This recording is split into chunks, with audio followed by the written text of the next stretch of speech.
So wala nga po kayo sa mga panahon na ito. Meron pong mga politicians and maybe yourself as well will be criticized for actually not being in your hometown or where you're supposed to be as governor, in Isabela, of course, Yeah, to be precise. Alam niyo naman pong yeah. merong super typhoon na parating.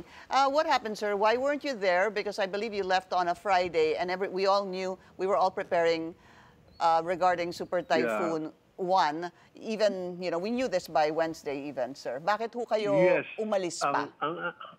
Ang nangyari noon, Pinky, nakaset na yung agri-fair dito sa Hanover, Germany, ano. Naimbitahan kami dito. Actually, may isang talk pa nga dito na attendan namin. Pilipino pa ang nag-talk para i-ano yung mga agricultural ilako, ano, and to invite these companies here in Germany and all over Europe para pumunta sa Philippines para magbenta at mag-promote ng kanilang mga machineries here. Ang daming bagong machineries here. This is one of the biggest or the biggest agri-tech agri-tech in the world, exhibit in the world.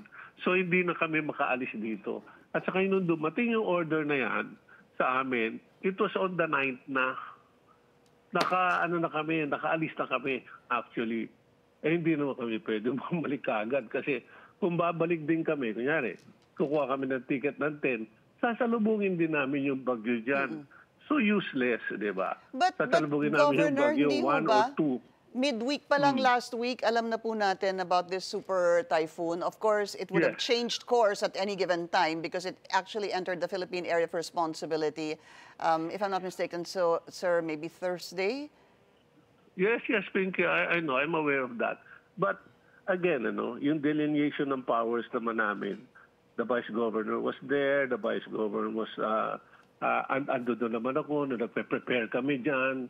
So, actually, isang tao hindi naman masyadong kailangan na para dyan kasi in place na naman yung mga police, yung mga drills namin. Everything was in place. So, ano pa yung...